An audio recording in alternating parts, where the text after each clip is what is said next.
Max Collins has been the lead vocalist, primary songwriter, and bassist of the band Eve 6. With the band's ubiquitous hits Inside Out and Here's to the Night, Collins was thrust into the spotlight at the age of 17.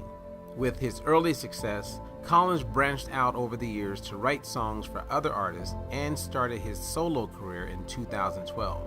His current musical collaboration is a tribute to the creative freedom he has earned along the way. Recovery Magazine caught up with Max to talk life, career, addiction, and recovery. So Max, so Yes. excited to have you here. Thanks for having me. You are so welcome. We have been featuring musicians the last few months. I was mentioning before we began this interview that we really want to reach the people. We have our Readers Inspire, where we, tell addicts and alcoholics tell their stories. Then we have the musician piece, and then we have people showing before and after pictures. So, speaking to the young people, because I have a feeling you attract a lot of young people, what would you want to say to them about your journey? And how would you want to inspire them? Because we're all about hope and inspiration. Yeah. I think the thing that I found most inspiring, I guess, in a sobriety sense, which is where my mind is going for obvious reasons. Yes. People, I feel like, the sharing of experience, strength, and hope being sort of a pillar of one of the great institutions, for lack of a better term, Yes. of sobriety. I sort of can't help but write my experience, and I think especially with this new effort that I'm doing called Fitness, I find that a lot of the language of recovery, seeps its way into the music, and it's a form of sharing of experience for sure. And it's not always, in the case of a rock band, the stuff that is necessarily, the stuff of inspirational memes, but it's honest. And I think that for me, is helpful and healing, as the person who's doing the dispensing of that, but then also for me as both whether I'm listening to music or looking for help with my life, what I look for is sincerity. Oh, yeah. So, yeah. There may even be somebody out there that is, an aspiring musician, and they're like, oh, I have a felony, it's too late for me. What would you say, someone that has a dream that you had? I mean, you started at age 17, you were signed. So, what would you say to that person that's sort of kind of discouraging themselves when they really probably don't have to? Yeah, well, it's awesome because I have a couple recovering addict siblings as well. Okay. And my youngest sister, she probably has 4 or 5 years of sobriety now, and she's one of those low bottom cases that, people did think and would have thought hopeless. Yes. And she just finished law school. And yay. she had a record, has a record, and she has, there were all of these impediments to her success. And yet she did it anyway. And she did it anyway. Rose anyway. She took all of that stuff with her, all of that fear and all of that insecurity. That doesn't have to disappear for you to do what you value. Right, it's all of you. It's your whole canvas. It's all of you. Right, it's what probably like the music that you create is part of your experience. Absolutely. So signing so early, getting into the celebrity, spotlight, musician spotlight so early, what would you say about that? I mean, what's the good, bad, and ugly of that? Yeah, well, it was all of the above, right. For sure. Definitely a lot of good times, a lot of fun. Yeah, and it provided a life for me, and incredible experiences that I never really thought I would have. When of course, every kid that picks up a guitar dreams, but yeah, it was definitely a wild ride, and with all of that good came, for me, I didn't have the equipment, what 17-year-old, 18-year-old, 19-year-old does That's a good probably. word, equipment, right? Yeah, to really know how to negotiate that landscape properly. So alcohol for me was really helpful in the beginning. Yeah. And as a way to Deal. To deal. Yeah, exactly. And then, as it became for me more necessary to deal, less of a luxury, more of a necessity. It was, that's when, the problems started. And and so I think, for me, in a way, I'm grateful for all of it because I'm here and I'm still breathing. And thank God, right? Yeah, you see so many deaths. So many musicians have died throughout the years. Thinking of Michael Jackson and Chris Cornell, who just passed. Who just passed. I mean, what are they not doing? Yeah. What are they not doing that you're doing? What do you think's working? Yeah, that's a scary prospect because especially when someone who's had sobriety,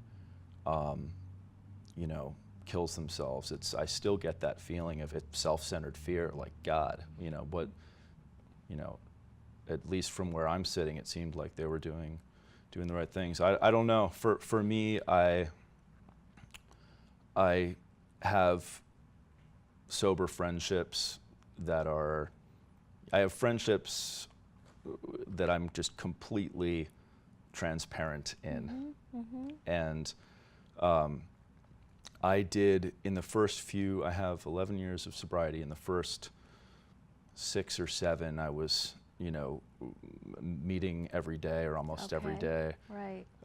Very in the program. I've been less so in recent years, and I don't advocate that. Right, But that's my truth today. So I'm glad that you're being honest. You're kind of telling on yourself. Yeah. So what will get you back into the meetings? What do you think? What do you think is going to take? Oh, what will? I thought you said we'll get you back. Yeah. Well, maybe we will. Yeah. I mean, maybe just calling yourself out in this interview is a way to yeah. get yourself back because we know it works. Yeah. And I'm not saying it's the only path, but Right. it is one very effective No, path. certainly. And there's never. I hear my first sponsor's voice saying it. It's like there's never a good excuse to not go because the game of roulette that you're playing is a game of roulette. Yeah, I mean, I definitely have. I have things that I do that probably aren't a substitute, but also help, and those are sober friendships. Yes. I'm still close friends with people who are active in AA and sober people who are not active in AA. And that's very important. And What's your spirituality? What is your higher power? well, I do yoga. I do Great. Ashtanga yoga, and there's no music or there's no bombast about it. It's just quiet breath and yoga. So I think that's been helpful It's a for me wonderful for sure. recovery path, Yeah. yoga, for sure. And I don't know, these days for me, it's I guess I kind of abstractly call it truth, whatever that is, and it changes as sort of my higher power. Yeah, I love that. Well, they say you have to have an honest program, Yeah. Whatever that program is. Yeah. So what was your proverbial bottom? What, brought you to your knees? Like the actual day that I had this sort of overwhelming feeling of that my life needed to change, that, was kind of on the surface of things not very, I don't know, it was kind of a neutral, just a day. I guess it was Mother's Day. I remember I was at my parents' house. I was really hungover, and I couldn't really look them in the eye, and I just had that feeling of shame, and Right. I carried that with me. I think there were plenty of more illustrious scenes of I got arrested. I almost choked on my own vomit in my sleep. There were lots of Close calls. Lots of close calls and lots of drunk driving and lots of I'm never doing that again and doing that again. Yeah. But yeah, it was that day, May 14th of 06, it was just this overwhelming kind of sense that if I didn't make a change, it wasn't going to be pretty. Yeah. Exactly. Right. Yeah. It's you were young. You were pretty young when you got sober, I guess. Yeah, I was 26. Yeah. So how is life different today, sober? Like, what are the gifts? Obviously, your other band was before, I guess, you got sober, and now Right. the new project, Fitness, is kind of post-sober. Yeah, sobriety. and I did with Eve 6. I did a record sober with Eve 6 as well, and plenty of sober touring. That was a big first for me. I honestly didn't know if I was going to be able to continue doing music because I didn't know if I was going to be able to do it sober, perform sober, let alone tour sober. Like I thought, I didn't know if that was going to be in the cards, and but you were able to do it. And it was like most things. It's like that. The thought is it's not going to be bearable, and then you do it. Anticipatory anxiety. Exactly. Yeah, and it always ends up being much greater than you could have ever imagined. Yep. Is that where these songs Inside Out and Think Twice came from? Is that with Inside Out and Think Twice are from the old band Eve 6. We have a song out now with Fitness called Feel the Weight. That's a single, and then we have a song coming out that'll be the next single called Love the Suffer. Yeah, I wanted to ask you about that. How does that relate to recovery? The song is... I love the title, Love the Suffer. Yeah. Because that really is what it is. It sort of is. An addiction to misery. Well, yeah, and it's also about having a different relationship to suffering and pain in sobriety, to like your own thoughts and practicing sort of a deep acceptance of things as they are. And sometimes that's not the pleasantries of the mind, it's like the dark stuff too. So basically making friends with that pain. Yeah, exactly. Learning how to allow it all, walk into the mouth of it and do what you value anyway has sort of been the really helpful, Definitely a exercise Buddhist perspective. I mean, you think about, like, if you say to someone, don't look at the Statue of Liberty, of course you're going to go look at the Statue of Liberty. Exactly. So it's the same thing with our feelings or and don't thoughts. think of the pink elephant. It's Or like don't the think- thoughts. right. Yeah, it's like, and I spent a lot of time doing just that. Like I need to, if I could only stop. I mean, I discovered in sobriety that I had other, mental issues. Right. And Covering up. The alcohol just covered those up. OCD, anxiety disorder being one of them. So I've gotten therapy for that specifically, OCD, and a lot of the, workbooks and literature on OCD parallel that of AA, and in a lot of ways. For sure. Acceptance, and commitment, mindfulness. Oh, the acceptance and commitment therapy work. Yeah, That's I a love great program. the Stephen Hayes. Yes. It's so good. It's very powerful. Very powerful.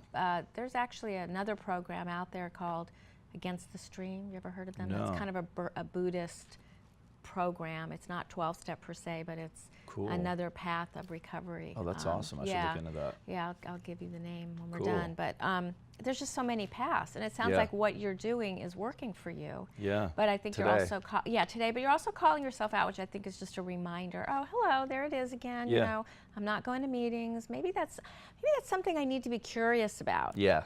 Like there's curiosity there. There's Yeah. always definitely a watchful vigilance for that thought that says, maybe I can have a drink. That thankfully hitherto now, like when it's come into my head, I see it for what it is. right, and that's that mindfulness piece. Yeah. That just allow. And that's that first step too. That's like acceptance. Accept that my life has become unmanageable. Absolutely. No, there's something so powerful about letting something just be. Yeah. And not making it something it's not. Right. And then not needing this weather to necessarily change and be comfortable in order to do the thing that's good for you.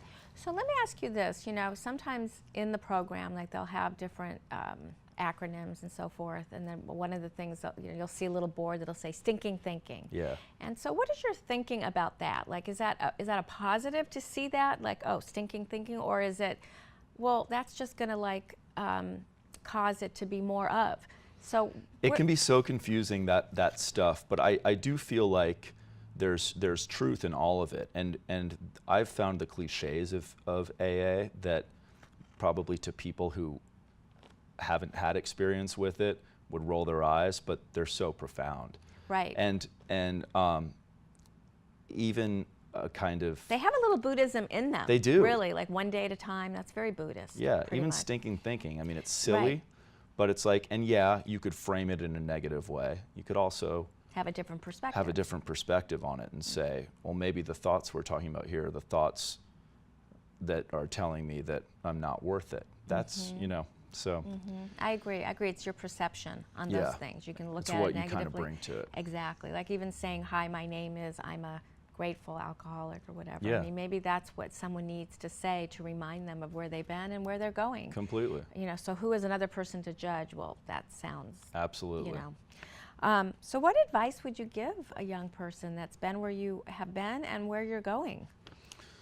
Yeah, well, I would say to, you know, to artists out there, sober ones, I think for me it took me a while to find a place where I was willing, there is an aspect of being an artist that requires a certain kind of self-centeredness, I think. A little narcissism. A little narcissism. A little healthy narcissism. Yeah, a little bit. And I found that hard to reconcile in the beginning, and found myself making, what would the word be? Sort of not being necessarily true to myself artistically, because I didn't want to step on toes. You were kind of hiding. Kind of hiding a little bit. Yeah. And I was really trying to do the work of any, you know, problems I have in relationships are my own, and I need to work on my side of it. And all of that is true. And also, if you're creative, you also need to trust that voice in you, and not lose it. So I think that's been something that that's taken me a minute to kind of find. Kind of stepping into your authentic leadership. Yeah. Of who you are. Yeah. And not being timid or it's sort of having humility and narcissism all rolled up in one. Exactly. And there's right? so many, I mean, I guess it's just life. It's just so impossibly paradoxical, and really just takes experience to kind of figure these like nuances out for myself. I think there's a religious basis of not boasting, like don't show off, you know, or you know, don't be self-centered, or it's not about you. But that's different than stepping into your authentic leadership, I think. Yeah, you know? Absolutely. Yeah. So what else about your journey? What about being on the road? You know, would you have done anything different? Are you doing it differently now, you know, being sober? Yeah, I definitely do it differently now. Now that it's been a minute and I have those sober experiences of being in uncomfortable situations and not taking the drink, and I don't have that petrified sense that, you know, I'm going to get struck drunk, which I definitely had in the beginning. Going out on tour, it just felt so, oh my God, how am I going to handle these feelings? Well, you probably had a little, you know, to be transparent, a little social anxiety. Oh yeah. Which is very, very common. That's why whenever I work with people in my practice, I'm also a therapist, it's like, well, I don't want to go to a meeting. I can't go to a meeting. I'm too shy. I mean, I don't want to stand up. Do I have to speak? And it's like, welcome to every other person I've ever met. Right, exactly. That's fearful of that. Right. It's just part of that's why you drink and use, to get you through that. Yeah, that terminal uniqueness thing. Exactly, that terminal uniqueness. And you know, what's so great and so powerful is when you realize you're not alone. Exactly, that every human being on the planet has struggles with feelings of lack and unworthiness and all of that. And again, like you were saying, welcome him up. Like, Yeah. hello there you are again, and I'll put you in this little container, and then I'll, you know, I mean, that's the beauty of life. Yeah. You know, is just making friends with all of it. Yeah, all no, the above. absolutely. I think that that fear in a way was good for me in the beginning because I was very vigilant about, you know, show would end, I was in a car on the way back to the hotel. Like I did, and then I got to a place where now I'm more comfortable and I can, you know, hang out with people, and it's not as much of a thing. It's interesting. So you were an isolative a little bit. Yeah. Oh yeah, definitely. Oh, okay. Got it. in sobriety, like, well, and in drinking, but you know, and I think maybe some of those tendencies were helpful. Some of them got to a point. It's like you have to hit little bottoms with things along the way, and kind of. Yeah. But you know, yeah, I would definitely say now friendships are really, really important to me, and that's what Love to Suffer is about. It's about finding your kind of your tribe of people that, you know, you can get through the dark nights of the soul with. Yeah, I bet that really has been. It's sort of a tapestry of your music. Yeah. Is what it sounds like. Yeah, it is you know, a little all bit. All of these experiences and all this truth that you talk about, and what a great thing to be bringing to young people today. I mean, this kind of message, right? Because there's so much negativity out there. Yeah, and there's so much. I mean, there's a lot of good, great music coming out now too. It's not all, but I feel like people are starved for sincerity now in our culture, and so, you know, I'm trying to do the best I can to just be, you know, I don't know, an unfiltered voice, like, and not trying to. A lot of younger bands now are, you know, they're desperate to not work a day job. I get that too, you know, but it's like music. I know I needed and need, you know, music that, you know, and lyrics that come from a place in an artist that can't be helped. That Sounds thing that's like pure. something that has to resonate with your soul. Yeah, that has a words, ring of truth. You're not able anymore, if you ever did, and it doesn't sound like you did. You no longer can sell yourself. Yeah. That's not going to work for you. It's not going to work for me. It And I think doesn't becoming align. a parent had something to do with that too. I have two girls. And that's around the time where congratulations. that switch really became, I was like, if I'm going to be a songwriter and do music, like, I need to do it. Well, what's that what is saying? right, what's right for do me. what I say, not what I do. Yeah, that's right. an old-fashioned saying, Yeah, and, yeah. and that's really what you're saying. Is like, I want to be a role model to you girls. Yeah, completely. You yeah. know, and I want to show you the way in a really honest way, and so that's what we need, and that's what we need for kids today. Yep. Instead of all the negativity, like you turn on the news and there's so much like animosity between the two. Breeding conflicts. Politics and Yeah, this absolutely. and it's like, no, let's come from love and let's come from truth. And, Yeah. and that's what we need. Yeah, totally. Especially these days. Well, we are so grateful that you did this interview with your busy schedule, Max. I'm so grateful. And bringing It's been a pleasure. your story. Oh, your story is going to inspire so many, and thank you so much. I hope so. Thank you. Okay.